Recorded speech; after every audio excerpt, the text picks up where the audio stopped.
This is Michael Woodward, and this is episode 221 of the Jumblethink podcast. T-minus 10, 9, 8, 7, 6, 5, 4, 3, 2, 1.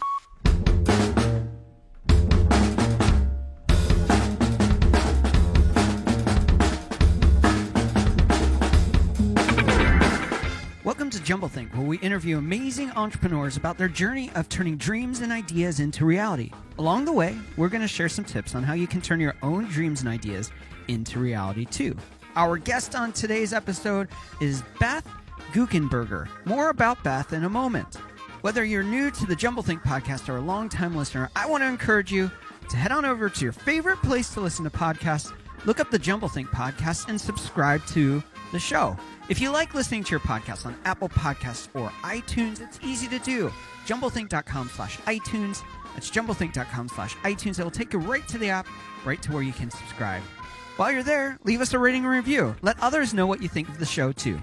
Today's show is sponsored by Mighty Travels. When you're looking for the best fares for your next trip, go check out Mighty Travels at mightytravels.com/jumblethink.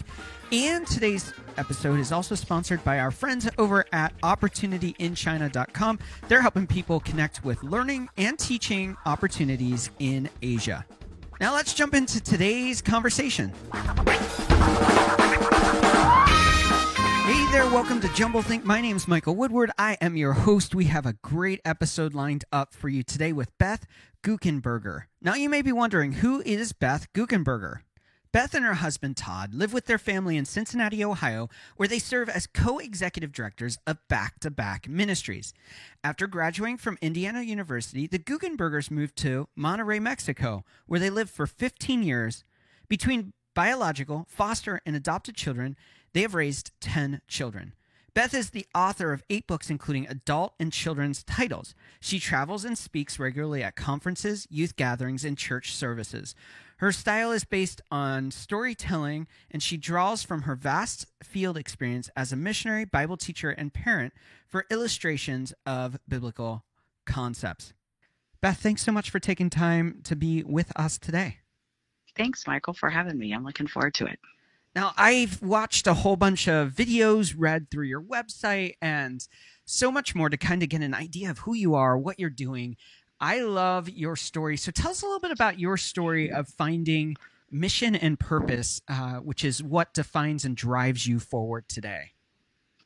Yeah, well, I had been exposed to the world through short-term mission trips. I'd done a few in high school and a couple in college, so I knew I had a proclivity to understanding what was going on in the world, but that wasn't my full-time vocation. I graduated college as a teacher, but that gave me the summer free. And so my husband and I began to lead high school kids on summer mission trips, just following in the footsteps of some of the things that had inspired us in the past. And then one summer we were painting this wall around a church, and we were painting it from blue to green, kind of midway realizing the year before we had painted it from green to blue, and just didn't feel very invited into what was going on in the church we were serving alongside. And the students that we had brought with us were not feeling inspired or wrapped up in what God was doing in that city. And so we just hijacked the trip. I complained to my husband, and he asked me if I thought there was something better to do in the city. And we jumped into a taxi cab and looked for an orphanage, finally found one. And the guy said to us, "You can come with your kids tomorrow if you want to. The kids haven't had meat here in over a year, and all our front windows are broken." And that, I've always been moved by this idea that we're supposed to bring peace into chaos. And that felt like a chaotic situation. And the idea of what we might do, like practically to help them, felt like bringing peace into their chaos. And so we signed up for that the next day, and I was watching this little girl come up to my hamburger line again and again and again for hamburgers, and finally followed her to find out what this 4-year-old was doing with a half a dozen hamburgers. And as I followed her, she led me to a dorm room where I could see all the preschoolers were lifting up their mattresses, and they were sticking their hamburgers underneath them, saving them for another day. And I just stood in that doorway and thought about all the people I knew who would buy a hamburger for an orphan if they only knew how to get it to them. And pretty much the rest of my life changed on that day. I didn't quite realize everything was about to change, but I came home and I started to tell people, I've got like this burr in my saddle and I'm trying to get comfortable again in the same spot, but it's just not working. So often, America is known as a country that likes to do good, whether it's through our churches, whether it's through environmental causes. There are so many causes in America that people want to invest and do good with. And often we find that what we give, whether it's resources or time, isn't well spent. You were sharing your story there where you're in Mexico trying to serve and going, is this all we can offer, is to paint a room again and again? It seems like there's something more here. So many people are going to empathize with your story. They're going to understand that pain of going, I want my resources and my time to go to something good. For you, you found a cause by just jumping in a taxi and saying, let's go find something here that we can actually give to. For others, they're going to try to do it vicariously through giving to an organization.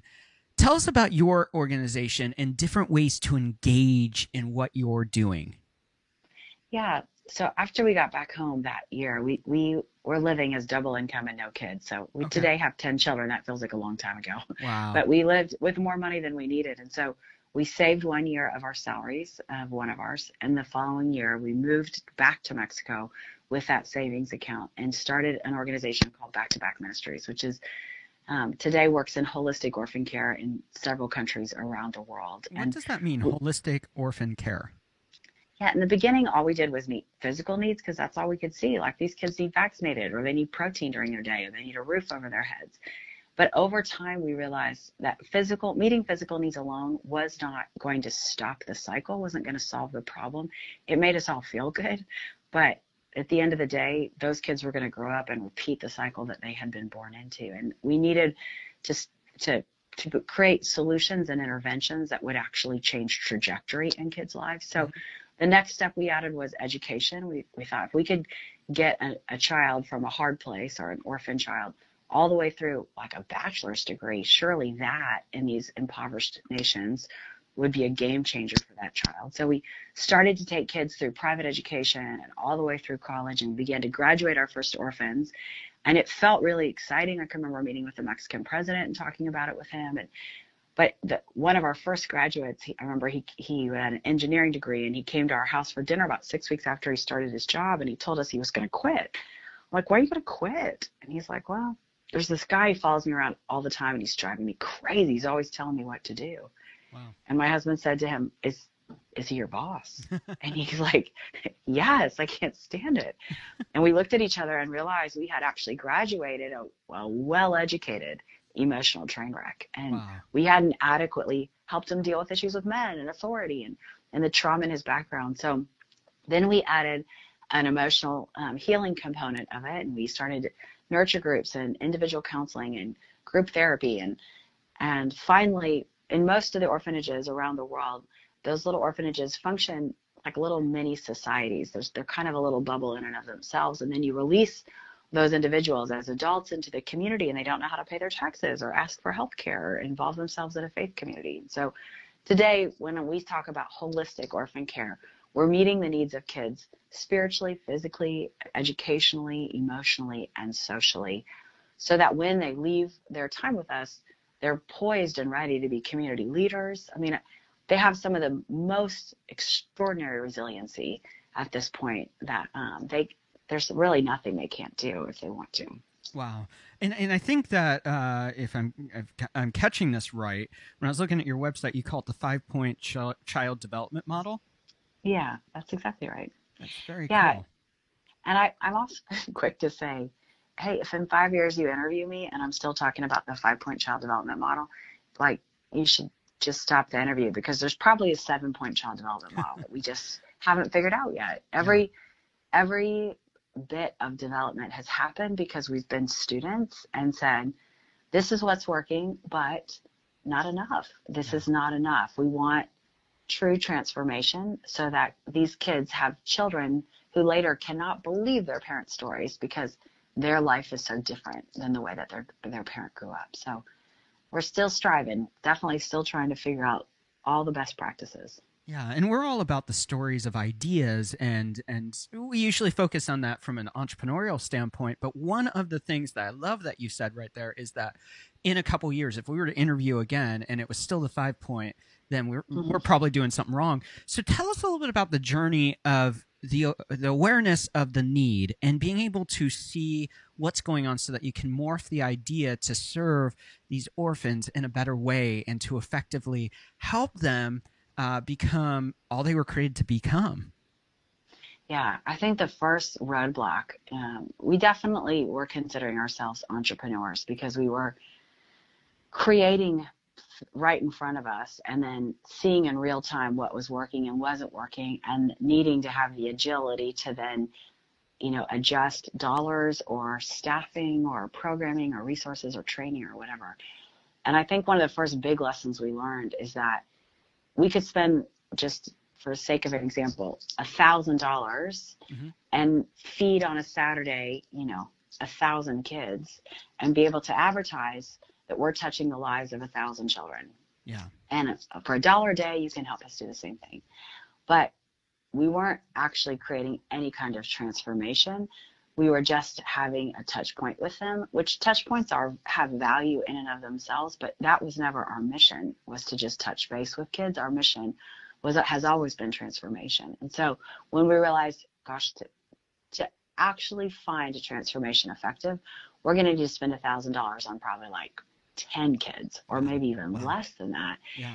And that's harder to raise funds for. That's harder, to have a brochure. In fact, I remember I was speaking at a big event on poverty in Seattle, and I showed up and I hadn't spoken yet, so nobody knew who I was. And I walked into this like hallway gallery, and there was a sign that said some astronomical number, like, we are helping 700,000 kids in this year, and big arrow, like, give us your money.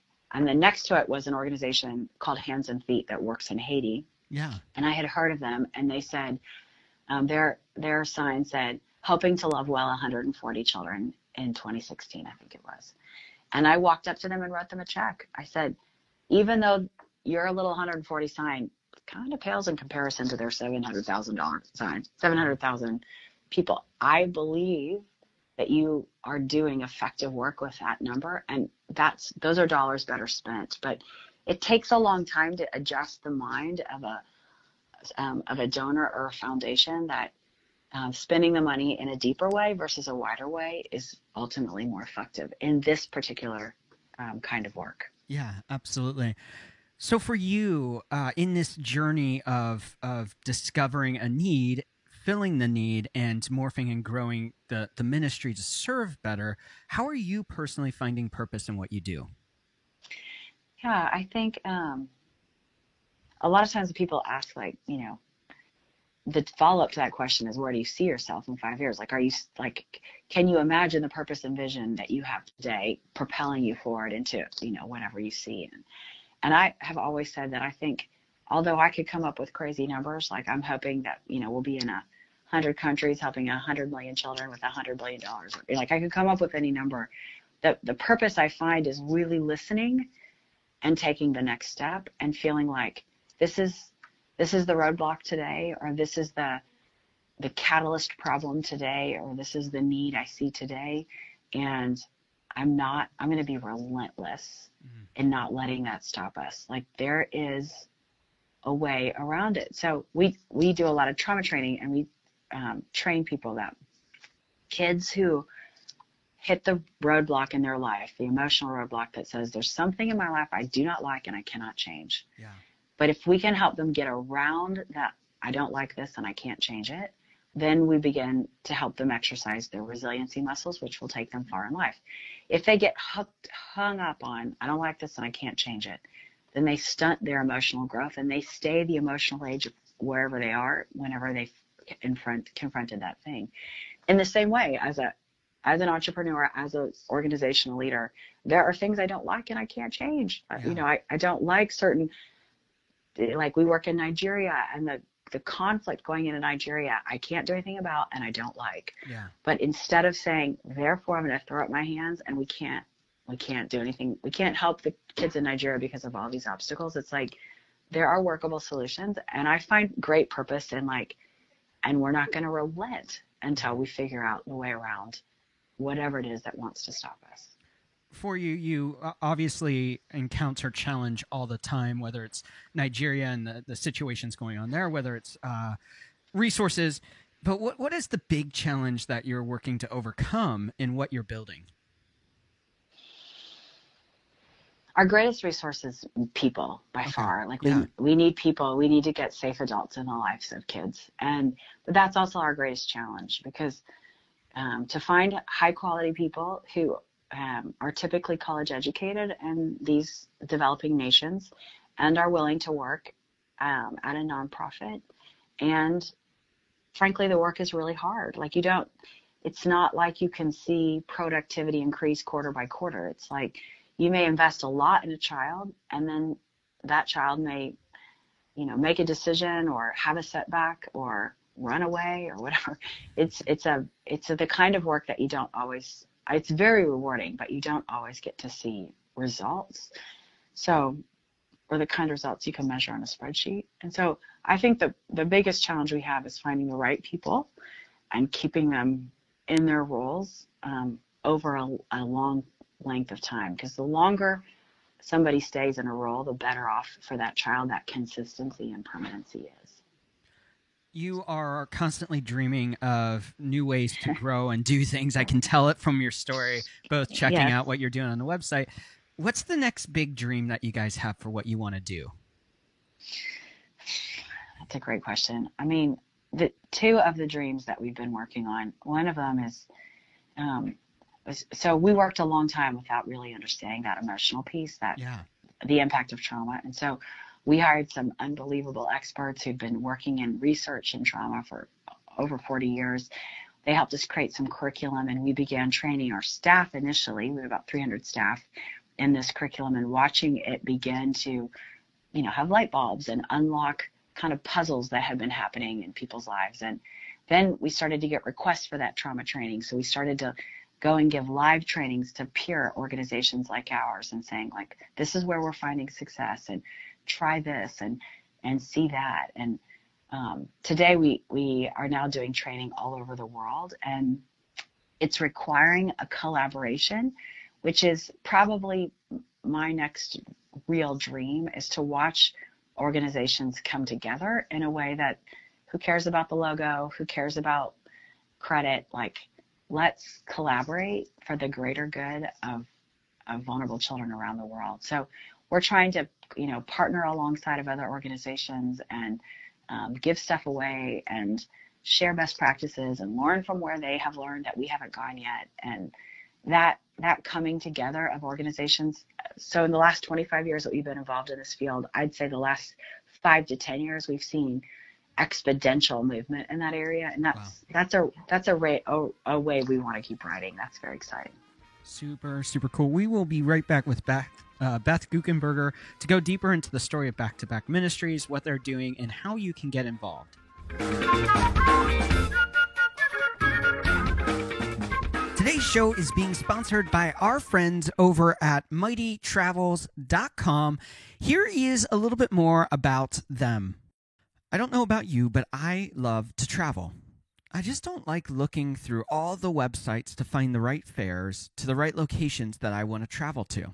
Well, our friends over at MightyTravels.com are helping you get better rates to the places you want to travel, often saving up to $190 per ticket.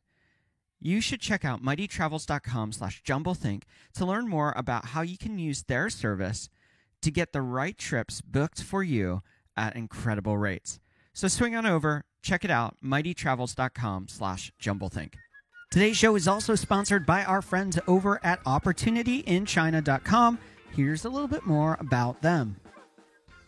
Have you been looking for a way to change your career or social prospects? Do you see the world around you changing and haven't quite figured out what path you should take? You are not alone in seeking opportunity. Visit OpportunityInChina.com for access to scholarships to attend university in China, or if you have a bachelor's degree already, OpportunityInChina.com provides access to jobs in the educational sector all across China. Now, working in China is not only often well paid, but it will place you among 1/5 of the world's population, boosting your social network, bringing you more deeply into the story of globalization, and opening up doors you never knew existed. So seize your opportunity now. Visit their website for more information at OpportunityInChina.com. By the way, they have a great podcast. Simply search for Opportunity in China Podcast wherever you listen to podcasts. Now let's jump back into today's conversation with Beth Guckenberger.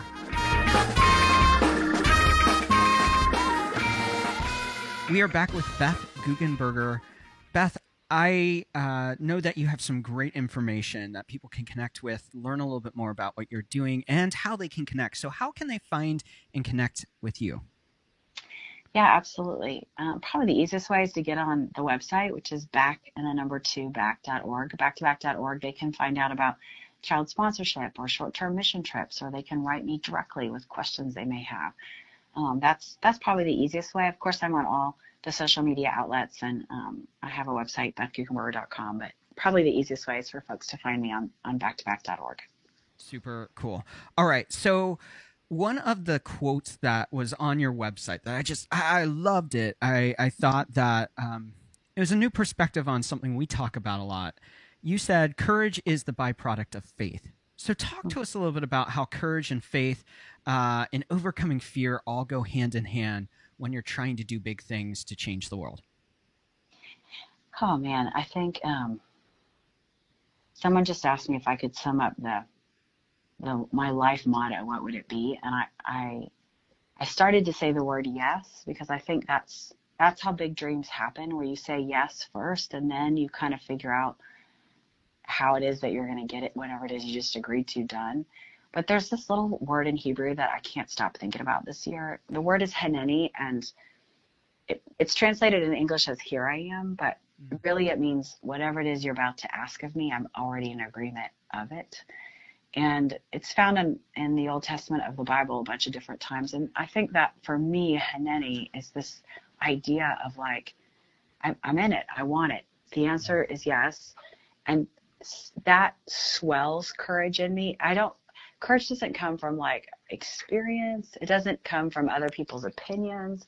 Courage doesn't even come from confidence in my own abilities. Courage comes from, this is bigger than me, and all I want to do is be swept in it. And of course it's going to get hard. Of course there's going to be obstacles in it, challenges in it, but like I would rather be in that growth process, even if I get beat up a little bit in it, than I would in a place of stagnancy. Yeah. So for you, there has to be a lot of unknown in what you're doing, whether it's the resources, whether it's stepping into a new region when you stepped into Haiti and serving there, or India. There were a lot of unknowns. So stepping into that requires courage, but it also requires wisdom. How do you approach going into new spaces, or like when you're growing this 5-point children development model and you're going, you know what, we're missing education. Oh, wait, we're missing emotional healing, or we're missing the social aspect of it. How do you find the wisdom to make the right steps to evolve what you're doing or step into a new place that's unknown to you? I think self-awareness is a really big part of that equation, and you don't really get self-awareness without community, because that's where you get reflected back to you. And so I think having a good, healthy community around you, people that tell you the truth and tell you what,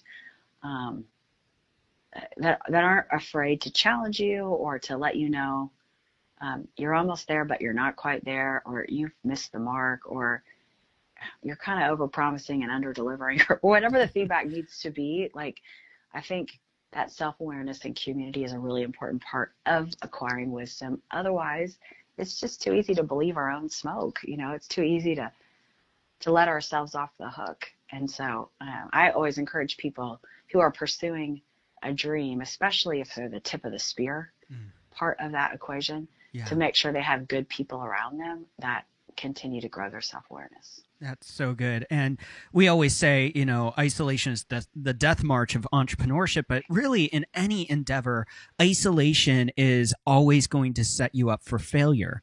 How are you Yeah. staying in community when sometimes it's just easier to retreat into your own little space? How do you create an intentional path to make community a significant part of what drives you forward? Yeah, I think it's a couple things. I think it's making room for it, like Okay. just even logistically making room for it in your schedule, making sure that's not the first thing to go when you have other demands on your time. And I think that healthy exchange. So while I believe wholeheartedly in the role of mentors and all of that, having just peers that you ask hard questions to and you take the time to get into their hard stories, it builds a trust so that when you realize you're in over your head, or you made a wrong step, or you're losing perspective, or any of the things that could be the slow death march, Mm. it's like, oh, I have someone that I can reach out to. So I have a couple important people in my life that are not afraid to say, not afraid to challenge me. And it has nothing to do with the org chart. That is actually relationship driven. And some of those relationships are in our organization, and some of those relationships are outside of our organization. And I think both of those are really important.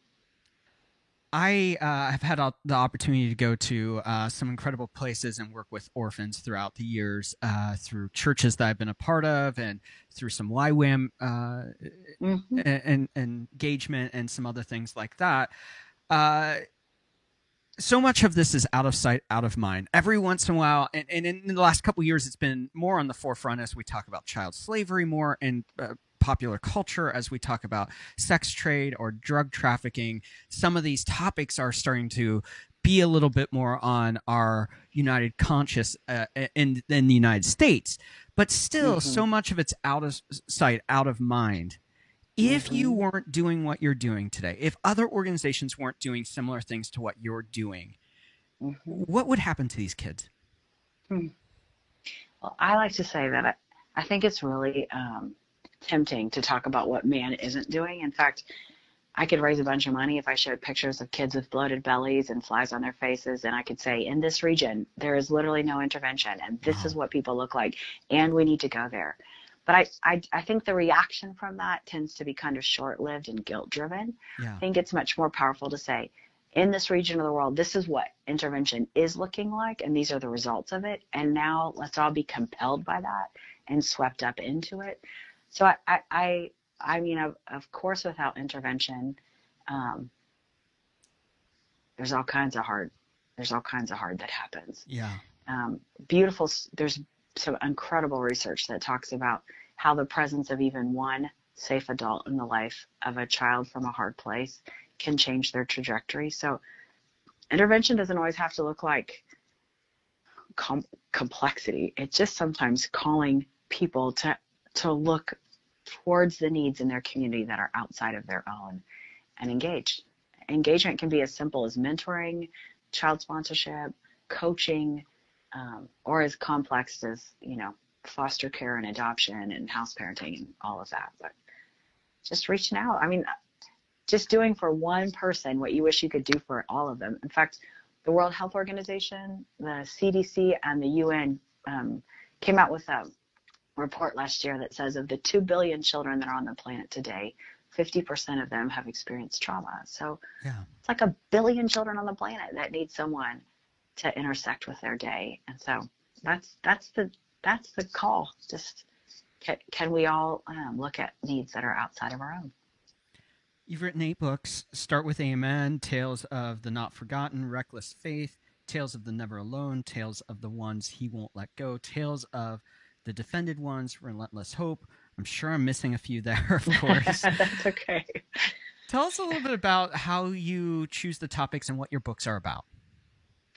Yeah, Reckless Faith was really about how did this happen to me? I grew up on a sweet little street in Ohio called Sunday Lane, and all of a sudden I found myself living in a squatters community in the middle of Mexico. And like, how did I what was that journey like? And in the aftermath of reckless faith, I was saying to people, hey, my reckless faith caused me to cross a border, but your reckless faith might cause you to cross the street or Wow. cross the courtroom or cross the classroom. Like, this is not everybody's supposed to do what I'm doing, but we're all supposed to be doing something. And then I was telling all these stories that I've seen of like miraculous intervention and bow on the ending kind of stories. And people afterwards would be like, that's not always how it works. You know that sometimes things don't work out the way we want them to. And so the next book I wrote were stories that were hard and that had no kind of clean ending, but ways in which I saw people and God making a difference in the middle of them. And then I wrote 5 books for kids, and that was just my way of saying to kids, the two barriers to adult involvement is I have nothing to offer anybody that's not like me, and I have nothing in common with them. Yeah. And so I thought if from a really early age we could teach kids, you have something to offer, and you have things in common with people that live on the other side of the world in circumstances nothing like you, then we might prevent them from ever being stunted in their adult life towards engagement. So I wrote 5 books of true stories of ways in which kids were navigating some of the challenges of the world. And then my most recent book is Start with Amen. And that was a labor of love. That's essentially like my journal of what it looks like to continue to grow and ask questions and walk out even if you're afraid and trust. There has to be moments in what you're doing in which you look at a situation, whether it's an individual that you've poured into for years or for a long time, or maybe it's a specific place that you just look at it and you go, hey, I wish I could have done more. How do you overcome the navigate those places in which you or your team finds pain in the journey? Because this is a labor of love in so many ways, and in that there are many broken hearts of when things don't go the way that you hope. So how do you navigate that when somebody that is very dear to you and you've been working with in whether it's Mexico or Nigeria or India or Haiti, and you go, they were found, they were given hope, they were given an opportunity, and they're lost again in the mud of life? Yeah, it actually never gets easier. There's no like jaded or callous part of me that goes, oh yeah, I figured that out 15 years ago. I mean, it actually hurts every time. Yeah. But the 2 things I tell myself, one is that the story's not over yet. Yeah. And that we might see a chapter that we aren't liking, but we're not the only people who will write stories in their life. And I'm believing that there are chapters yet to come in which will make the chapter they're in make more sense. So there's just like this kind of internal hopefulness about what's to come. But I also think in the Bible, there's this prophet Jeremiah that says, if you can extract the precious from the worthless, then you can be God's spokesman. And I'm always working hard at extracting precious from worthless. Like what in the midst of this hard can I hold on to? And when you get that muscle strong, then it doesn't matter. It doesn't matter what the hard story is. There's always some precious to pull out of it and to hold on to. So that's a great question, because that stops people sometimes. Like, I'm afraid I'm going to hurt. Yeah. Because I'm afraid I can't control this. Yeah. So I'm not going to even get started. But that's actually where the good stuff starts. Yeah. Yeah, and I can relate to what you're talking about. I worked for years in Northern California and pastored at a church in a very impoverished and broken community. And there were times in which you saw situations, and sometimes it was the difference of life and death for people, literally. And it breaks your heart when it ends in death and destruction. Tell us one story of your journey with Back to Back that you go, this is a story that always brings me hope and inspiration for a future, a better future. One of our, I suppose, banner stories happened when I had flown to the United States to speak somewhere, and afterwards this guy asked me if I was talking about Monterrey, Mexico, the city that we were living in at the time, and I said, yeah. He's like, I go there on business all the time. Like, what if the next time I'm in town, we, can go out to dinner and you can show me around to the orphanages. And I said, great, but I lost his business card and forgot his last name and who he worked for. But I remembered his first name, Carlos. And 4 months later, he gave me a call.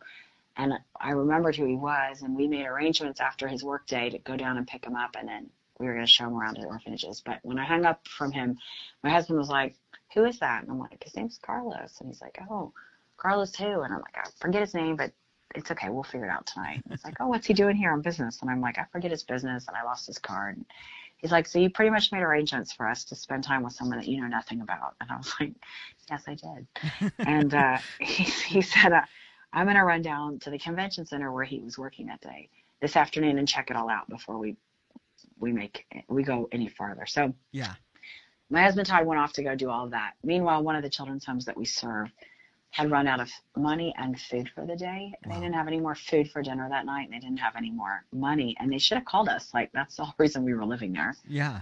But the director was getting nervous. The kids are starting to put us in a place that only God belonged. Like, he's the giver of good gifts, not us. And so instead of calling us, he brings them down to the table at dinner time and tells them to pray for a meal that had not been delivered yet. And the kids would later tell me they thought that was kind of strange, but they start to pray. They were hungry. And this 4-year-old boy interrupts the prayer several times to ask, like, what are we praying for? And, what kind of dinner does God bring you? And at one point he interrupts to say, like, I bet if it's God, I bet he's going to bring us some meat, because these guys had a bunch of beans and rice in their life. And then he finally interrupts the prayer for the final time and says, like, I bet if it's God and he brings us meat, I bet he's going to bring us some steak. And the director was like, well, I don't know what he's going to bring us. They begin to just pray, and we don't have any idea that's happening. And my husband calls me to tell me that not to come down, that this man had been down there doing business all day, and he had a product he couldn't take back over the border, and it was too much to put in our house. And so they were just going to start driving and delivering stuff right to the orphanages. Would I call ahead to them all and let them know he was on his way with the donation? And I said, yeah. And so the first place I called was that children's home, because they were only 8 blocks from the convention center. Yeah. And I just called to see if they were available, and they were. And I said, okay, Todd wanted me to make sure you had room in your freezer. And he's like, yeah, I have room in my freezer. And I said, okay, great. And then as I'm getting ready to hang up, he said, would you mind terribly finding out what we have coming for the freezer? And I said, well, I know he's in a meat convention. That's what's going on downtown, but I don't know anything else. Yeah. And he said, find out what kind of meat. So anyway, I called Todd, and he said he works for the John Morrell Meat Company. They're attracting some new restaurant business in the city. So they have the most incredible cuts of filet mignon and New York strip and T-bone. It's really nice. So when I called the children's home back, he pulled the phone away from his ear and he yelled to the kids, hey kids, God's on his way over with your steak. And I think that story always teaches me that, it takes faith the size of a mustard seed. Like, the faith of a 4-year-old orphan is pretty small, but God is always aware and always sees even the things that we don't know. So cool. Love that story for sure. Remind everyone one more time how they can find and connect with you. Yeah, my name is Beth Guckenberger. They can find me on all the social media platforms, and our website is back2back.org, back2back.org. Very cool. We will be right back with rapid fire questions. Once again, we want to thank our sponsors for today's episode, Mighty Travels and OpportunityInChina.com. Here's a little bit more from our friends over at OpportunityInChina.com. At the dawn of the 19th century, forward-thinking people moved to the commercial centers of Europe. Moving into the 20th century, America welcomed millions into the land of freedom and opportunity. It is now the 21st century. Many of the successes and fortunes of our generations will be made in China. To learn how you can seize opportunity in China, follow the Opportunity in China podcast. The Opportunity in China podcast is available anywhere podcasts are streamed, or you can visit our website at opportunityinchina.com. We also want to thank our friends over at Mighty Travels. Here's a little bit more about them. How much time do you spend looking for the right flight for your trip? Do you spend hours searching all of the different travel websites only to find out that once you booked your ticket, you missed out on a better price? Well, our friends over at Mighty Travels are here to help you. They want to make sure that you get notifications in real time so that you can score the best tickets at the best price, saving on average $190 per ticket. Well, they are doing cool stuff, so you want to make sure to check them out. Swing on over to mightytravels.com/jumblethink. That's mightytravels.com/jumblethink to learn more about how they can help you know when the best fares are hitting the market so you can grab them up before they're gone. Our passion at Jumblethink is to help people like you turn those dreams and ideas inside of them into reality. One of the ways we do that is through this podcast and radio show. But did you know we also have some free guides to help you on the journey? Simply go to jumblethink.com/guide to check out those free guides. Guides like How to Know When You Found Your Dream and The Dreamer's Guide to Micro Experiments. Our favorite, of course, is that Dreamer's Guide to Micro Experiments that will walk you through the process of using small, little changes to make big impact in turning those dreams and ideas into reality. So head on over to jumblethink.com/guides. That's jumblethink.com/guides to download your free guide today. Now let's jump into rapid fire questions with today's guest, Beth Guckenberger. Les temps modernes. We are back with Beth Guckenberger to do rapid fire questions. So Beth, are you ready for rapid fire questions? I am ready. I will try to be short, sweet, and concise. As a child, what did you want to do when you grew up? Oh, easy. I wanted to be the governor. Okay. What is one tip you'd give someone with a big idea or dream and they don't know where to start? Tell somebody. That's called accountability. What is one big lie about entrepreneurship, or in this case, missions, that you want to break?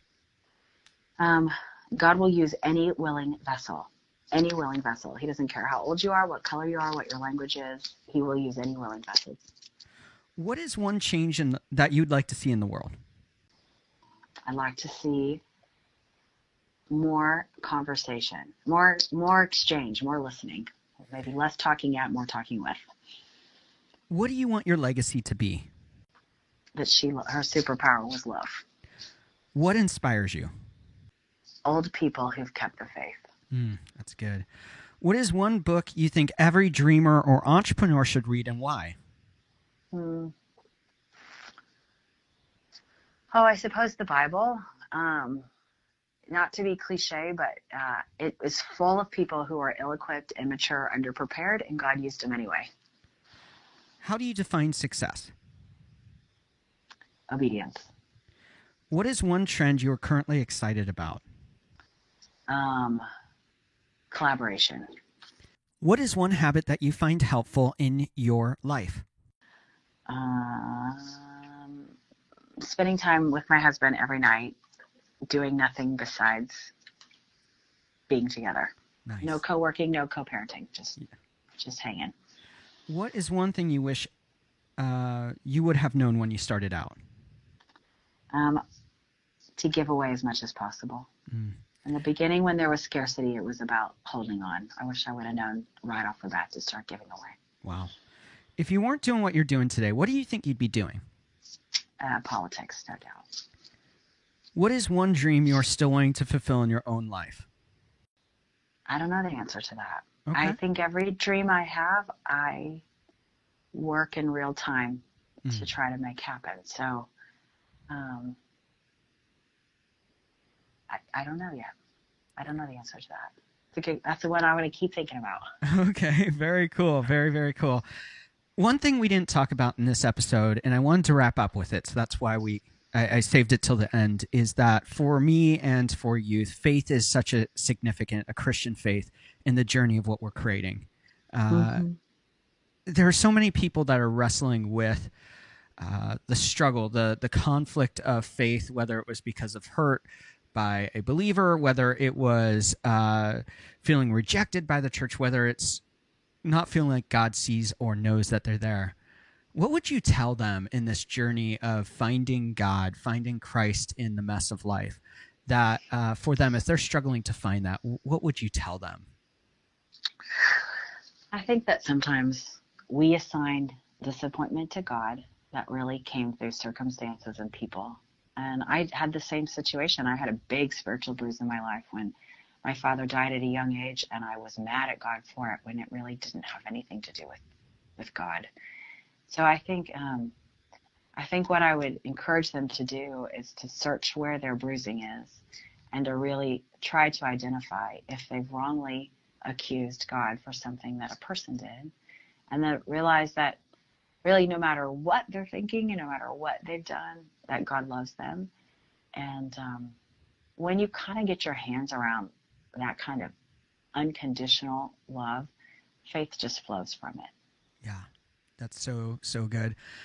As we wrap up, we always like to leave our guests to have the final thought. What's your final thought for us today? I think my final thought is just to say yes. Like we all have burrs in our saddle. I went horseback riding. I've been telling people, like, I have this burr in my saddle. I want to do something about orphans. I don't know what it is. I just can't stop thinking about it. And then, like, years later, I went horseback riding, and we were on a trail ride, and everybody's trail horse was like boring and walking totally in front of the horse in front of it. And my horse was like crazy and jumping. And I said to the trail guide, like, is this operator error? What's going on with my horse? And she watched us for a few minutes, and then she's like, I think it looks like your horse has like a little burr something under its saddle. Wow. But we've been out here long enough. After a few more minutes, it'll get kind of numb, whatever's bothering her, and she'll settle down. And she did. 15 minutes later, she settled down. Whatever had been bothering her got numb. And I thought to myself, if we ignore the burrs in our saddles, we do eventually just settle down and get numb. Wow. And that's no way to live. So if any listener out there's got a burr in their saddle, I think my final thought is just start reacting and responding to it. Super, super good. I love that.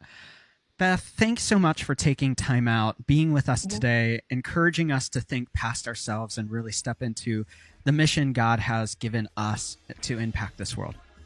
Okay. Thank you for having me. I appreciate it. Once again, we want to thank today's guest, Beth Guckenberger, for taking time out to share her story and the story of Back to Back Ministries. Make sure to go check out what they're doing. back2back.org. So that's back2back.org. Go check it out. I think you're going to love what they're creating. We also want to thank our sponsors for today's episode, Mighty Travels and OpportunityInChina.com. You can check out Mighty Travels at mightytravels.com/jumblethink and Opportunity in China at opportunityinchina.com. As we wrap up today's episode, I want to encourage you, no dream is too big, no person is too small. If you feel like you don't have the resources to make your dreams and ideas a reality, well, start taking small steps, little things you can do to move forward, to make those dreams and ideas a reality.